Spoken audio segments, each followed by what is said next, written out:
ప్రస్తుతం మనం దిల్సుఖ్నగర్లోని సాయిబాబా దేవాలయంలో ఉన్నాం. ఇక్కడ ఈరోజు గురు పౌర్ణమి సందర్భంగా బాబా గారికి ప్రత్యేక పూజలు నిర్వహించారు. ఈరోజు గురు పౌర్ణమి సందర్భంగా దేవాలయంలోని ప్రధాన అర్చకులతో మనం ఈరోజు గురు పౌర్ణమి గురించి ఈ యొక్క విశిష్ట గురించి అడిగి తెలుసుకుందాం.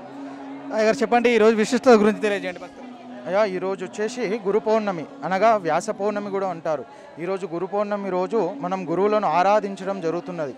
గురువు యొక్క ప్రాముఖ్యత ఏమిటంటే అసతోమా సద్గమయ, తమసోమా జ్యోతిర్గమయ, మృత్యోర్మా అమృతంగమయ అనగా అసత్యం నుంచి సత్యం వరకు దారి చూయించేవాడు మనకు. తమసోమా జ్యోతిర్గమయ అంటే మన యొక్క అంధకారాన్ని చీకటి నుంచి వెలుగులోకి తీసుకురావడానికి దారి చూయించేవాడు గురువు. అలానే మృత్యోర్మా అమృతంగమయ, క్షణిక సుఖం నుంచి అమృతత్వం మోక్షం వరకు మనకు నడిపించేవాడు గురువు అన్నమాట. కాబట్టి మనము గురు పౌర్ణమి రోజు గురువును ఆరాధించడం వలన సక్రమమైన సన్మార్గంలో నడవడానికి గురు యొక్క హస్తము ఎంతగానో ఉపయోగపడుతుంది. కాబట్టి మనం గురు పౌర్ణమి రోజు సద్గురువు అంటే అందరికీ గురువు సాయినాథుడు. కాబట్టి సాయినాథుని ఆరాధించడం, పూజించడం జరుగుతుంది.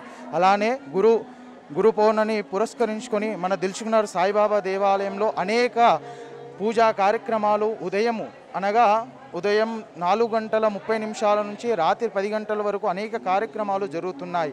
ఉదయం కాకడారితో మొదలుకొని దాని తర్వాత స్వామివారికి పంచామృత రసపంచామృత అభిషేకము, తర్వాత స్వామివారికి అష్టోత్తర పుష్పార్చన, స్వామివారి లక్ష పుష్పార్చన, అలానే స్వామివారికి సాయి సత్యవ్రతాలు, అలానే సత్యనారాయణ స్వామి వ్రతాలు, అలానే స్వామివారికి నిత్యాన్నదాన కార్యక్రమం, సాయంకాలం ధూపారతి, అలానే స్వామివారి పల్లకి సేవ, సాయినాథుని రథోత్సవ కార్యక్రమాలు, సేజారతి మొదలుకొని ప్రతినిత్యము కూడా ఇదే విధంగా జరుగుతూ ఉంటాయి. అలానే గురు పౌర్ణమి రోజు విశేషంగా ప్రతి ఒక్క కార్యక్రమం కూడా జరుగుతుండడం వల్ల అనేక భక్తులు కూడా పాల్గొని బాబావారి ఆశీర్వదనాలు తీసుకుంటూ దేవాలయాన్ని విచ్చేస్తున్నారు.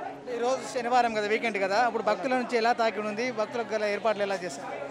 వీకెండ్ అయినప్పటికీ మనకు ప్రతి గురువారము దాదాపుగా ఒక 10,000 మంది దర్శనం చేసుకుంటారు. ఈ గురు పౌర్ణమి రోజు దాదాపు ఈరోజు వచ్చేసి 20 నుంచి 30,000 మంది దర్శించుకున్నారు.